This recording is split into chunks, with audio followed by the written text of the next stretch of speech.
SeatGeek. For all your ticketed events, from sporting to concert outings, SeatGeek has you covered. They even conveniently color-coded each ticket on their website from amazing to worst, so you can easily know which are the best deals. SeatGeek, the smart way to buy. Save $20 off your next ticket purchase with the promo code. Hey, everybody. I'm your host, Grande Gato, also known as the Swig Cat. My cool cats, put your paws up. If you rock with the big cat today, talk about my man Greg Olsen. Was he forced out on the play? Or is my man failing to say goodbye? No, never again. Say goodbye. We'll talk about it before we get started. Do you love the squad like I love the squad? Yes? No? Maybe. Do you love the Carolina Panthers like I love the Carolina Panthers? If you love the Carolina Panthers like I love the Carolina Panthers, I got a special present for you today. Let me get you. You get a dab, you get a dab, they get a dab, they get a dab, and I get a dab. We'll talk about my man Greg Olsen. Was he forced out, or is he still emotionally attached? We'll talk about it. Let's get into it. That boy is good. Before we get started, make sure you subscribe, click the notification bell so you don't miss a video. Now, there was some news that broke. Greg Olsen went on the radio show WFNZ out of Charlotte and said, the mutual feeling, far as we both decided to break up, the Carolina Panthers and him, it was a little overblown. Wow, is there tea in the water?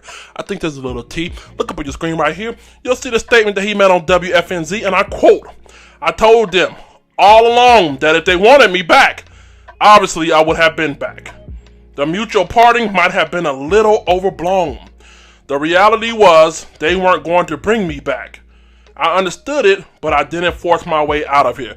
Close quote.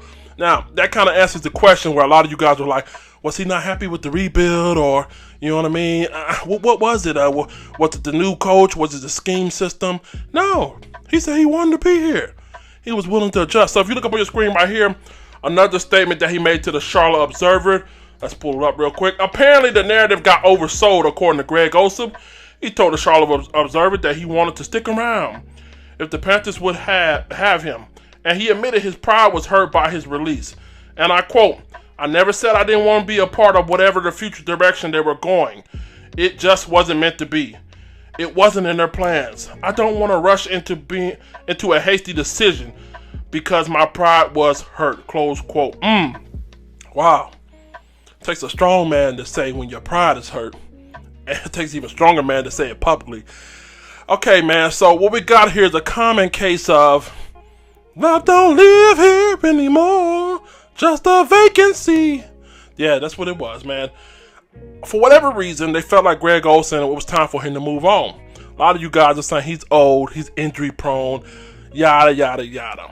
I find it funny how certain players get a pass for being old or even getting injury prone. But the ones that are actually out there performing, they get dismissed. Matter of fact, if you look up on your screen, we're going to do some numbers today. I like numbers. Numbers tell it all. Greg Olsen last year did a lot with a little, all right? Now, my man, let's see, he has 52 receptions, 597 yards, 2 touchdowns. All of that with a rookie quarterback. Yeah, he's a rookie quarterback out there, almost hung 600 yards. Nothing to laugh about, nothing to dismiss about. Greg Olsen did the best he could with what we had out there. But I guess that wasn't good enough, huh? Let's go look at some more numbers here. If you look up on your screen, again, we got some more numbers put up here from the actual game that Cam Newton played and some of his best games that he had on the 2019 campaign. If you look at that Buccaneers game, look at that. That's when Cam Newton was out there, playing on that bad foot, and he still had 7 targets, 6 receptions, 75 yards. Oh, I'm sorry, I'm looking at the wrong one. 6 receptions out of 9, 6 targets out of 9 receptions, 110 yards, 18 yards per carry. That wasn't good enough, though. But if you look on that same form, Arizona game, when Kyle Allen first got his start, when the guys were healthy, when the guys were protecting him, 6 receptions out of 7 targets, 75 yards, again, 2 touchdowns. Well, what part of this is he's broken up, he's healthy, or he's unhealthy, he can't perform? What part did I miss? Because it looks like when you had a quarterback that's Cam Newton, even with a broken foot, he still got 110 yards. I'm inclined to believe that if he would stay healthy the whole year, this guy probably would have got 1,000, if not pretty damn close to it. Okay? With Cam Newton in the game, look, 9 receptions, 110 yards. Kyle Allen first game in there when they protected him, 7 receptions, 75 yards. And if you look up at the Green Bay game, my man was targeted 10 times, 8 receptions, 98 yards, 12.3 yards per carry. And the rest of them were pretty much pedestrian throughout the rest of the season. Again, a lot factors into this, man. It's not just him going out there being sorry, being a bum, or whatever you guys want to. Oh, he injury prone. I want to ask you guys this. Where's Greg Olsen's test?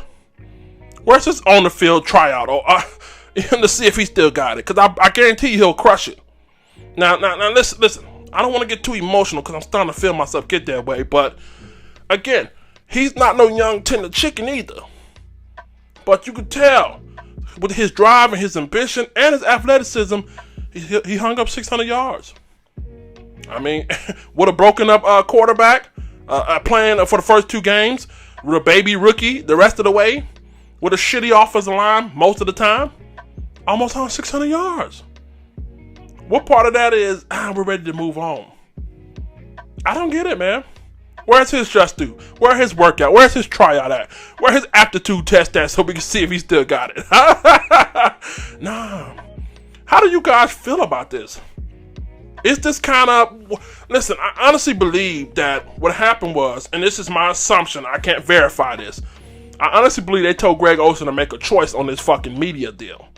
Make a choice. Do it 9. Either you're going to be on the field next year, or you're going to go ahead and go in the booth. And it's like, you know what? Let me take some time with the fan, blah, blah, blah, blah, blah. And they're like, fuck that. We got shit to do around here. I believe it could have. Now, listen, again, this is allegedly. I can't approve none of this. But this is my assumption, my opinion. I think they kind of forced him into making a decision. He wasn't really making a decision, so they made it for his ass. So, again, I still think Greg Olsen could play. I still think he contribute. Do I think he'll be a 1,000-yard tight end? Who knows? I mean, look at this. If you look at his 3 best games, one with against Arizona where Kyle Allen got protection. You mean to tell me with Kyle Allen coming back, another year experience, I'm pretty sure they're going to bring in some offensive line pieces to help out. Or let's say with Cam Newton healthy, whatever, offensive line to protect him. You mean to tell me you don't think he can crack over 600 yards? Hey, man, I'm a little upset by this move. But like I said, at the end of the day, Greg, you got to realize it's business. And as much as it seems a little bit unfair or a little bit unjust, it's business, man. If they're ready to move in another direction, then so be it. If you ask me, is Ian Thomas ready to step up? I don't know, man. We'll find out here soon, man. I mean, I don't want to say too much because I got a Q&A session where I'm going to answer that. But we'll find out here soon. That's all I'm going to say about that. Get in the comment section. I'm your host, Grande Gato, also known as the Big Cat, my cool cat, with the balls up. If you're rocking with the Swag Cat, make sure you subscribe to the channel. Tune into the podcast, Google FM, Spotify, Anchor FM, the whole 9. Make sure you tune in and follow me on Twitter, Facebook, Instagram, KeepOn_TV. Also on Facebook, I'm the El Grande Gato. That's my legal name. Type it in and you'll see it come up. Also follow the Facebook group, KeepOn_TV. Make sure you subscribe. Let's get up out of it. Let the church say that.